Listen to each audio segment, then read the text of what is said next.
I would go so far to say that like the process of making an offer is actually framing. Framing is everything. The framing of your products and how you're trying to sell them. The framing of your sales message is your offer. What products are included in that doesn't really, I don't want to say that it doesn't matter. It absolutely does matter. But you can have a great product and a terrible way of offering it. But you could have a product that you've been selling for a while or trying to sell for a while and not having success with, and just change the offer and the way that you're putting those products out there to your fans. And all of a sudden, you've got something that clicks with people. You are now listening to the Creative Juice podcast, brought to you by Entrepreneur.io.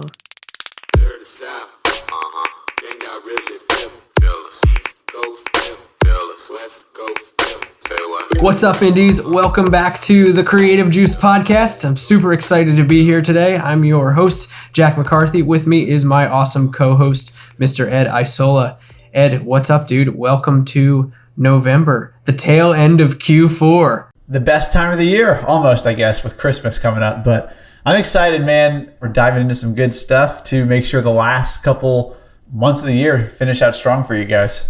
Yeah, definitely. I'm super pumped. So last week we talked on the podcast about Black Friday and, giving some insights into how to start preparing, what kind of offers to be making to your fans, what kind of marketing campaigns and assets to be working on, and how to really get rolling to make, one of the biggest retail holidays of the year successful for you. But I think in this episode, we kind of want to take that a step further.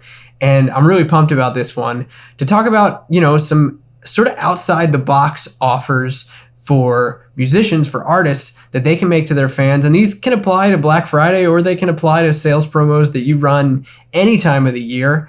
And I think this is going to be fun, man. There's a couple that, kind of come to my mind that I wanted to kick around together. And I thought that would be a lot of fun to get into. And I think what's cool about this is these are, somewhat common e-commerce plays, but I think they often go overlooked when it comes to artists when thinking about the relationships that they have with their fans. Yeah, I'm excited about it too, because I think one thing we touched on last week was that you need to be making a Black Friday offer. Like you said, this is going to be great for Black Friday, or you could take it and run other sales promos, in next year. But what's cool about it is that there's no rules when you're making offers, in the sense that you can get super creative. So I think this is going to kind of be able to take people outside of that traditional offer box and hopefully either give you some ideas around ways you can use what we talk about as an offer, or even ways you can adapt what we talk about into even cooler offers. So really just trying to kind of light the spark, so to speak, and help you guys start thinking about, all right, how do I make a cool creative offer? Which I think is super exciting and super fun to be able to do that. So it'll be good stuff. I think you said it well, trying to break outside of the usual paradigm of offers, which I think a lot of artists and bands fall into, is like, okay, we can sell our record on vinyl or CD. We can put a bundle together with that and some merch, a shirt or something like that. We could maybe sell a hoodie, or we could sell, we could sell a new line of t-shirts, or a new line of t-shirts, hoodies, hats, whatever. And a lot of times that's kind of where it stops. But in this episode, I think it'll be fun to kind of go the extra mile, with how you can get creative with the products that you've got in your store, because creating an offer doesn't necessarily need to be around creating a new piece of merch. An offer is just the way that you frame the products that you're trying to sell. So yeah, let's get into it. The first one, which is... Sorry, I was going to say the exact same thing. The way you frame your offer is more important than what you're even offering. So just keep that in mind as we talk through this stuff, because like Jack said, you don't have to go create new products with all this stuff. You just have to be creative in how you package it. So anyways, the first one, go ahead. I would go so far to say that like the process of making an offer is actually framing. Framing is everything. The framing of your products and how you're trying to sell them. The framing of your sales message is your offer. What products are included in that doesn't really, I don't want to say that it doesn't matter. It absolutely does matter. But you can have a great product and a terrible way of offering it. But you could have a product that you've been selling for a while or trying to sell for a while and not having success with, and just change the offer and the way that you're putting those products out there to your fans. And all of a sudden, you've got something that clicks with people. That's the difference that, really framing and creating an offer that is irresistible and makes people want to take action can do. Right. Yeah. And without jumping into details too early, I'm thinking of what you just talked about. And this is kind of how do you make creative offers. We recently sold out of our vinyl on our tour, and it was kind of like, oh crap, what are we don't have that $25, $30 product anymore to offer people at shows, which is great for generating revenue as a live touring artist. So all we did was take all 5 of our CDs, order some like 50-cent bags off of Amazon that had donuts on them, and say, hey, look, you can have the party pack now. It's got, the sweet treat party pack, I think is what we called it. And it's like, yeah, you got all of our CDs in there. And people loved it. And those are CDs that typically don't move by themselves that well at shows. But we threw them all in a bag off of Amazon and gave them a cool name. And then they started selling incredibly. So just keep that in mind as we start diving in, that how you frame things is super, super important. So without further delay, I know I kind of cut you off, but here's number 1.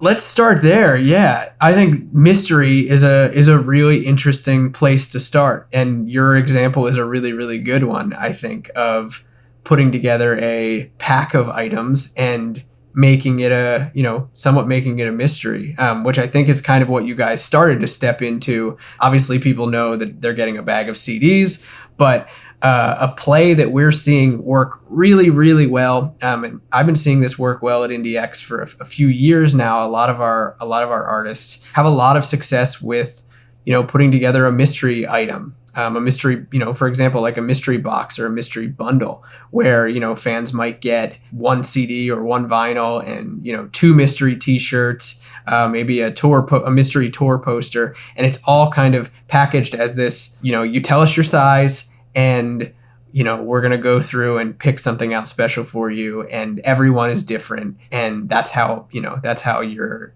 kind of spicing up the offer a little bit to be like intriguing. And I often see mystery bags, especially around holidays and sales promos related to them, go really, really well. It's really cool. And like every time I see this around the holidays, I think of, the copyright. You could do copy that's like, we're playing Santa Claus this year, that kind of thing.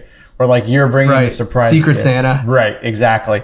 But it's such a cool offer because, I don't know, there's just element of like uncertainness, I guess, around it that I think makes people want to be a part of it. Especially if you're doing like a box where, like Jack said, oh, you get X, Y, and Z and it's all a mystery. Subscription boxes are essentially that, like Bark Box or any clothing subscription box.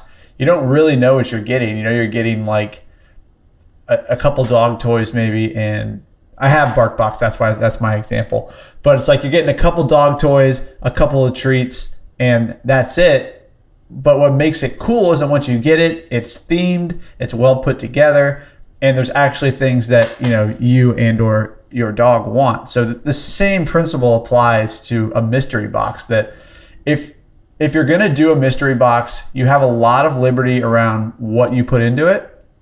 The presentation's easy, but I think what's the most important thing is delivering once you send it out. Like, it's got to be cool. The mystery has to kind of deliver. Definitely, yeah. I like what you mentioned about like subscription boxes, because it really is like the idea of using creating a mystery box or a mystery bundle or bag offer really is taking the, some of the ideas and the flash from subscription boxes and taking it and applying it to a one-time offer. And if I honestly think that makes it even a little more compelling, because like subscription boxes, like they're great. And, usually there's utility surrounding it, like BarkBox, really any of them, I guess. Most, like Dollar Shave Club, I think they have like a subscription box, right? Any of that kind of stuff. It's not always mystery, but it almost always has some kind of utility to it, like clothing boxes and stuff like that. With something like this, where you're creating a mystery offer for your fans, especially if it's one time, it's like, I created something really cool. I'm putting it out to you guys. If you want it, like, this is the time to get it. It's not going to be around. So you can drive and add that scarcity and urgency to it to kind of even more level up the intrigue, which is an important part of creating an offer, creating urgency and scarcity, or urgency with scarcity. So that's a good way to do it. I think something that's cool here too is that, like you mentioned early on, mystery boxes or a surprise mystery gift is kind of like the other side of this. Yeah. And I think that a mystery box, to me, really what this dials down to is mystery box, everything's kind of uncertain, including your main product. Whereas if you don't want to quite go that hidden, you can do just a mystery surprise mystery gift, one or two of those. And then you can tell people, hey, you're getting this cool thing. Like, you're getting this shirt or this vinyl record, but we're also going to send you 2 free mystery gifts. So you still keep that element of kind of like uncertainness and intrigue, but people can kind of still deliver. So if you're listening like, well, I don't want to just like send people stuff randomly that they don't have any clue what they're getting, that's a great way to do it with just mystery box, like mystery gifts instead of the main mystery box as well. Yeah, totally. You see that a lot in like in online stores for all sorts of stuff. But it doesn't even necessarily have to be attached to a specific product. Let's say you were just running a very general, Black Friday discount kind of promo, maybe like a flash sale. And we'll get into flash sales a little bit further when we package through this list. But let's say you were running, like a 25% discount in your store, something very, very basic like that. You could say something along the lines of like, with every order, we're sending out, a mystery gift or a surprise special gift just as our way of saying thank you.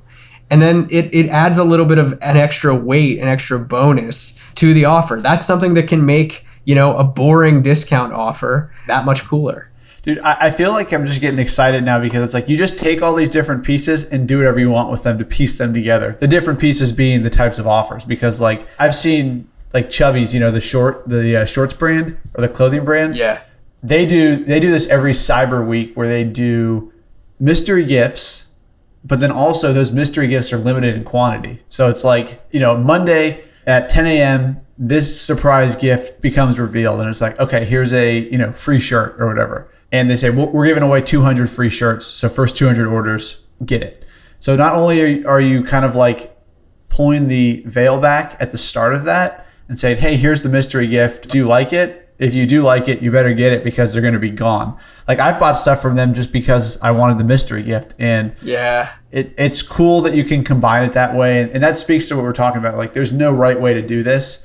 And the more creative you can get, the better. But I think mystery boxes and mystery gifts, and whether it's like you said, a specific product or just for your store in general. I know some people have had success with like koozies and stuff too. It's just going that extra mile and not just saying like, hey, here's 30% off of my store for Black Friday, I think mystery gifts are really cool. Mystery bundles or boxes or bags. I've seen those work really, really well. Like I said, especially around the holidays, fans just really seem to dig into that. And, there's a sense of feeling like, I think psychologically here going on that's like, oh, one of my favorite artists or one of my favorite bands is taking the time to like package something up for me. Like they're surprising me with something, that's cool. That's an experience. So it goes beyond just, buying a t-shirt or buying a hoodie. All of a sudden it becomes something that's like, oh, this is well thought out. They're going to be, hanging out in a warehouse or something, or in their kitchen packaging up these orders and hand selecting what's going to go into it one by one. So I think that there's, that kind of sentiment sort of being carried with it as well. So moving on to the second offer on our agenda, our list here, I think this is a cool one because it's not necessarily an offer that you have to directly actively make. You don't have to run a promotion around an offer like this. And what it is, it's a mix and match offer. And these can really live in your store, These can live in your store so that when someone's checking out, a piece of merch or a record, they can see an opportunity to maybe get a discount, for example, if they mix and match other things with their order. So maybe, you're looking at a product page for your new vinyl, and there's a mix and match offer, say around like, get 30% off when you add this shirt or when you add this CD or this hat or whatever it might be. allows people to kind of choose what they like and, reap some rewards and some benefits from doing so. Dude, yeah, mix and match is cool, and it's like you said, it doesn't even have to be a specific offer. It's like it can just exist. It's almost like a products you might also like kind of thing. And so it just kind of lives there, and it's pretty cool to just have on your website, and the functionality is easy. Most stores have the ability for you to add that. But it's also cool to make that offer to people, and it's something I actually want to try out and say like, hey, pay $20 and you can pick any 3 CDs that you want from our discography, or $40, pick any 2 shirts. I mean, like merchandise stores and sports teams and theme parks, all that kind of stuff, they do this all the time in the actual store, where it's like, oh, 2 shirts for $30 or $40, and you can pick whichever you want. So it's the idea is the same. It's just like transferring it over to your online store. All you really would need is a page and the functionality to allow people to pick certain things and add them to your cart, which you can get through your different e-commerce providers. But I think whether it's evergreen or a dedicated offer, having that in place is really easy and really important also for increasing cart value.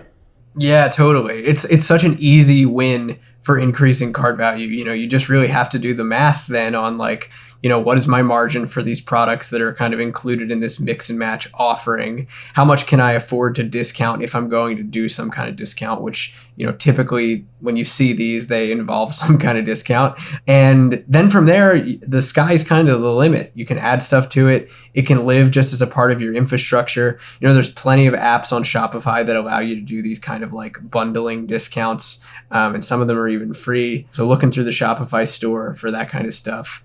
I know WooCommerce has similar plugins as well if you're using that. But yeah, like you said, this is something that you can run as a front-facing kind of offer in a promotion, or it's something that can just be sort of a part of your offer stack in your store, just as a play to up your order value. I'm really curious to try a promo though, where it's like I said, like, oh, you mix and match whatever CDs you want, $20, or whatever 2 products you want from the store for $20. It's like, it's a playground that you can get really creative with really easy offer language and functionality. Like Jack said, you can find apps on there. So, what's cool?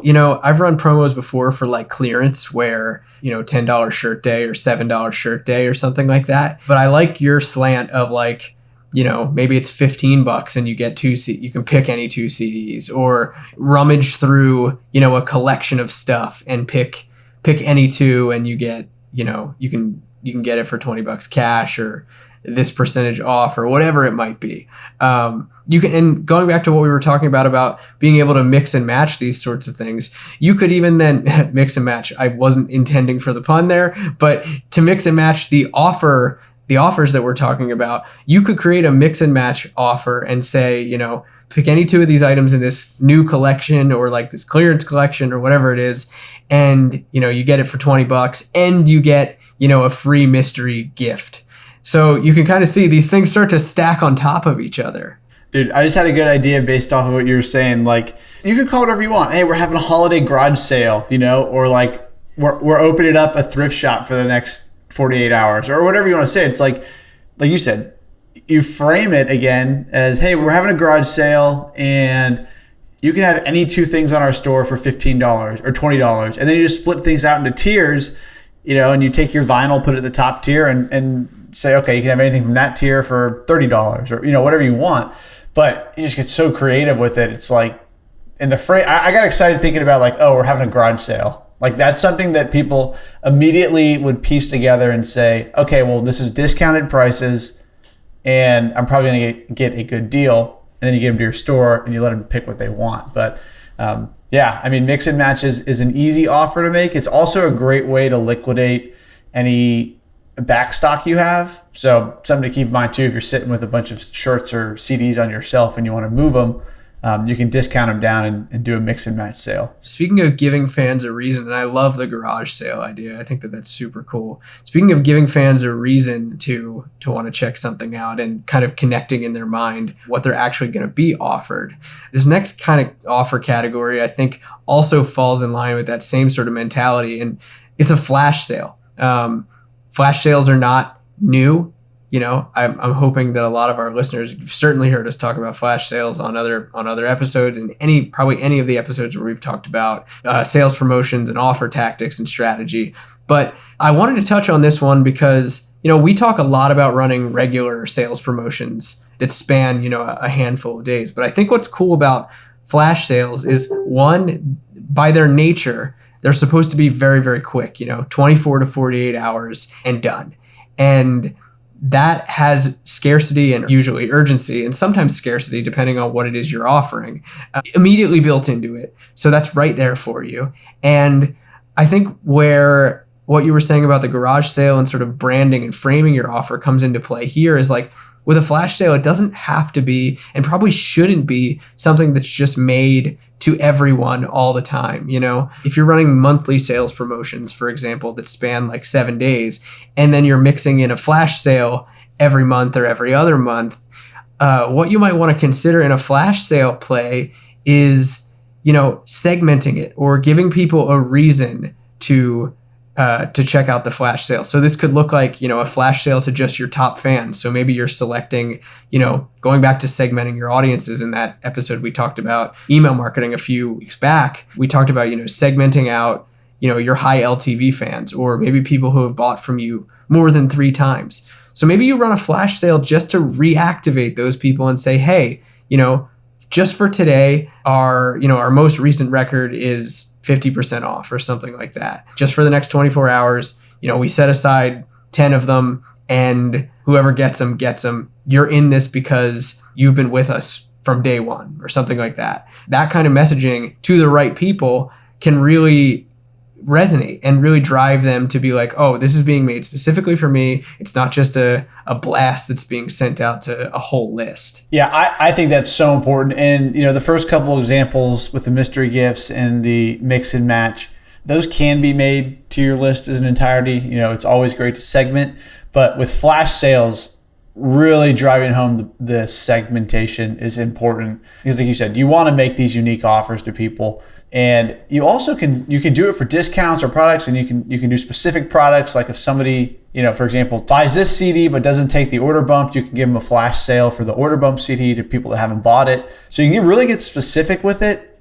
And I think you'll see better results the more specific you do get with it. The other thing I would say about flash sales is that you really have to commit to it.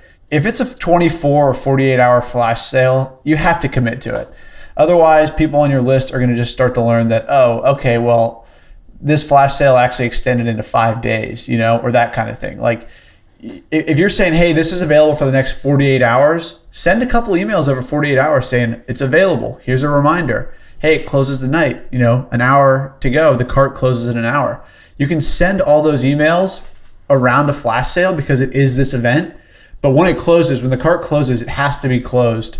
Good or bad, like if it's going really, really well, close the cart. I probably would not even say like, hey, if it's going well, extend the cart. You can, but what I would also do is just close it and then do another flash sale to people that didn't get in on it 2 weeks later and say, hey, a bunch of you guys didn't get this. We've opened the cart for another 24 hours, last chance. So what you do if you do that approach is you make sure everybody gets the offer, but people still learn that you're serious about your deadlines. And I think that's just so important with sales promos in general, but especially with flash sales. Like people have to know that, not in a mean way, but they have to know you're serious about, hey, the cart closes at this time, and when it's done, Totally, yeah, because, you're right in saying that I think if you too frequently reopen the cart after a closing period, and I don't think that it's a bad tactic, we use it from time to time. A lot of our artists at IndieX use it as well, but I don't think you should use it in every sales promotion. That just trains people to think like, oh, exactly like you said, that they're not serious about the deadlines, that it doesn't really matter, that the scarcity wasn't real, that you actually were that you were lying, really, that you were lying to your fans about how much product you had, how much inventory you had, how much time they had to get involved. So yeah, definitely like overdoing that leads to just a bad customer sentiment, I think. And definitely in a flash sale, like keep your flash sales as flash sales, It sets the groundwork for the future sale promo, whether they're flash sales or sales promos, like sticking to what you say and really this sounds like it's a tactic, right? But it's not. It's really just like being honest and straightforward with your fans and sticking to what is being said. It just creates that base of trust going forward. You know, I recently saw it with our vinyl thing we did for the 502s that we said like, hey, this is sold out, but it actually was sold out. You know, like that was maybe the first time that we had ever sold out of a product line at the end of the promo. And we've probably gotten 20 messages or emails being like, hey, where can I get your vinyl? And it's like, well, you can get it next year. We just reordered some, but like it's gone. And there's no bad sentiment coming from people that didn't get it. They're just like, damn, I wish I would have picked it up earlier. So what my guess is that those people, next time the vinyl's available, they'll pick it up, right? If they see the notification, they'll grab it quickly. And I think that builds to like credibility over time. So like Jack said, keep your flash sales as flash sales as much as possible. Yeah, I think that that's all really good advice. Something else to mention with flash sales is like going back to your garage sale idea, like beyond just discounts, you can frame these in a cool way. It doesn't have to be just like, oh, just today we decided to do 25% off, you know, like a just today sale. Not that there's anything wrong with that, but like kind of loses its luster over time. But you can brand these in a lot of ways, you know. Is it your singer or your guitar player's birthday? Like be like, oh yeah, Ed convinced us and really, really pushed hard. He wanted to do a cool sale for you guys or something like that. He really wanted us to discount down his favorite shirt in the store so that all of you guys could get your hands on it. And you could run a flash sale like that. So like, you know, for the next 24 hours just for Ed's birthday, those shirts are $10. Those shirts are $5, whatever it might look like. So you can frame those around all sorts of things. I think birthdays are a really kind of low hanging fruit way to do it because they last for one day. And typically, you know, you're not running like 7-day sales promotions for every member of the band or the team throughout the calendar year. That would be a little ridiculous and wild. So I think that that's, you know, just something important to keep in mind here is it doesn't have to just be the angle of like, here's a discount 24 hours and that's it. Like you can really flesh out exactly what you want it to be based around. Yeah, and you like Jack said, you can do anything with a flash sale. You know, even if it's like, hey, we've reopened our free plus shipping and handling for 48 hours, get your free CD. That's not even like a birthday or a holiday. It's just like, we're doing this thing. So you can get creative with it. But again, it all comes down to framing, whether it's garage sale, birthday, reopening the cart for a limited time. There's something interesting about it. So don't just send out a flash sale and say, hey, here's a shirt. It's available for 24 hours. That's not cool. You know, nobody's gonna be like, I must have this shirt. You know, it's way cooler to say, like Jack said, hey, this is Eddie's favorite shirt and it's his birthday and we've pulled this design out and you can get it. Plus you also get free bonus X and Y only available for 24 hours. It's like, holy crap, I need to have this. I remember a campaign that I ran for one of our IndieX clients. It was around their birthday and he's just a solo artist.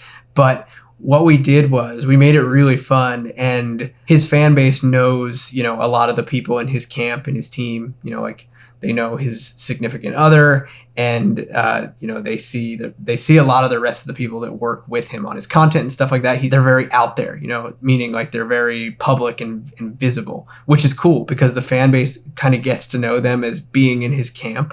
So what we did was we made it a fun sort of promo. It was like a 48-hour flash sale, I think, for his birthday. And we ran it and made it so that it was like that his team at the store kind of took over his email because, you know, his fans are used to getting emails from him. The team took over. We said it was from like his merch designer or something like that. And we introduced them. We said like, hey, it's so-and-so. I help him design all of his merch. We're doing something surprising. Like we're not telling him that we're doing this, but you know, this is a special flash sale that we're running. I think we did like, you know, these 5 shirts are 25% off. You know, this is our little secret. Like we're not telling him that we're doing this. And then the next day, the second email that we sent out was from him. And it was like, oh my gosh, like you guys thought that I wouldn't find out, but I did. And I want to get in on the action. And it created this cool little narrative of like, you know, and you could do this, especially if you have a band, like this is super easy to do. We had to get kind of creative and think about like, who's going to be, you know, who's the visible character here, who's not, so on and so forth. So anyway, that was really fun. It just kind of goes to show how you can think outside the box. Yeah, I love that. That's super cool. That's really great framing too. Very cool. Yeah. So the next one is an easy offer to integrate with your store in an evergreen fashion. And I think that this is a cool one because it plays off of the excitement that someone is having after they've bought from you. So this is a good kind of like ascension play in e-commerce to get somebody to come back to the store. And what it is it's a free shipping sales offer after someone buys. And, you probably would want to focus this on domestic orders so that you're not getting burned on shipping costs. But basically what this would function like is, after somebody buys, a few days after, you send them a follow-up and say, hey, thank you so much for coming to the store. The next time that you want to come through here, feel free to get free shipping on anything that you pick up on me. I'll ship it out to you for free, just as my way of saying thanks for hanging around here. Yeah, it's easy. It's a discount code, a free shipping discount code and an email or two. And what you're doing is you're just putting this offer in front of people. So Black Friday is a great time for this. I know this is kind of like we've gone down a couple of rabbit holes that maybe haven't been Black Friday centric, but Black Friday is a great time for this because you're talking, presumably middle to third week of November, you're running your Black Friday sales. So if you then follow up, when's Black Friday this year? Like you're probably starting on the 26th, right? So you're probably, you're starting the 22nd or the 23rd, opening your carts up. Somebody buys between then to, 26th, 27th, 28th. First or second day of December, then the way this timeline plays out, you're sending an email saying, hey, thanks for picking this up. Here's free shipping on your next thing. Maybe somebody buys something else for Christmas holiday, right? Or maybe they do something in the new year. But like you're just giving people the opportunity. You're opening the door up. This is very similar, I think, mentality to having the mix and match products you might like on your website. You're just opening the door for people to add things to your cart. And I think that's so important. And this is just low-hanging, easy fruit that it's cool.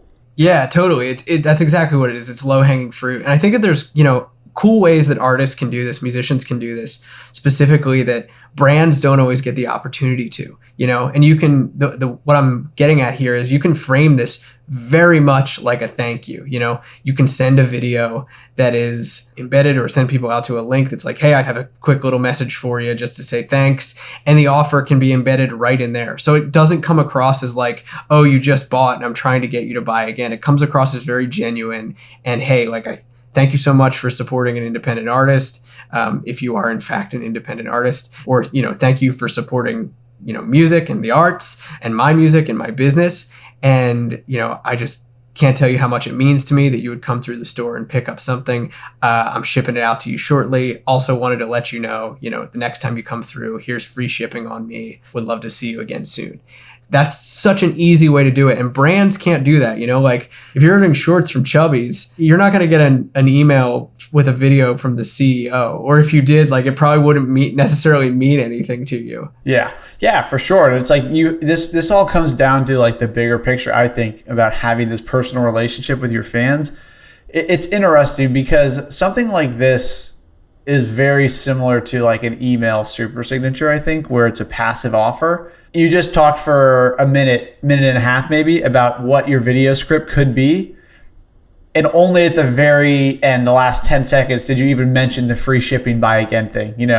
It was just like, hey, thank you so much. Like I'm packaging your thing up. Like you rock. You're making the holidays great. All this like thanking really. And then like, by the way, if you would like free shipping, here it is. And sales promos tend to be, I think, like Billy Mays, where you're like waving your hands and like, you're kind of trying to get people in the door. This is the opposite of that. It's very passive, and that's what makes it work, is that it's authentic. And we're talking about like free shipping post purchase. You don't have to stick to just shipping. The idea is make this passive offer. This could be anything. You could say like, hey, here's a secret product, and the script's the same. It's just like, hey, thank you so much. We appreciate you, blah, blah, blah. Also, like, as a holiday surprise, I've printed 10 of these, or 50 of these like holiday CDs or whatever. Like if you'd like one, free shipping on it, and you get this special hidden product. That's it. Like you can make cool offers, but you don't have to throw it in people's faces, which I think works really well. I think that's a super important part to touch on for sure, like active versus passive offers and where some of these can fit into, your marketing infrastructure and where it plays into the buddy system. I think that really matters because that lives in nurturing just as much as it does in ascension, which is super cool. It's kind of all these sneaky areas where you can build in marketing into what you're already doing. Man, these are fun. I hope that everybody takes these and kind of kicks them around in their own brains and starts to get creative. I want to give one more little bonus offer that we were talking about pre-roll before we started recording. And this is a fun one, kind of just coming right out of Disney's playbook. We might have talked about this on the podcast before too, but I think something really cool that you could do is pulling something out of your vault, so to speak. Bring back an old t-shirt design, like one of the most popular items that you've sold that you're not selling anymore. Repress an old record, whether it be on vinyl or CD or whatever it might be. Do a new pressing of it. Bring something out of your vault. Similar to how in the golden era of VHS, Disney every I think it was every like 24 to 36 months, they would bring a movie out of the Disney vault and start selling it again for a limited time, often around the holidays. And I think that there's something, there's an important concept to be learned here. I don't know if I would ever recommend doing it as, bringing Lion King out of the out of the vault as often as Disney did, but you can definitely learn a valuable lesson about taking something that fans may know about but may not have and can't get currently and bringing that back out. Yeah, it's interesting too because Jack kind of turned me on to this YouTube channel that dives into this kind of stuff, and Disney did start to overdo it with this vault type thing, right? Where it was like every month a new version of Lion King, like Jack said, was coming out. I'll share that video in the show notes. Shout out to Yesterworld. They have an awesome YouTube channel. Super, super good. But I'll share that video specifically. It's really, really dope.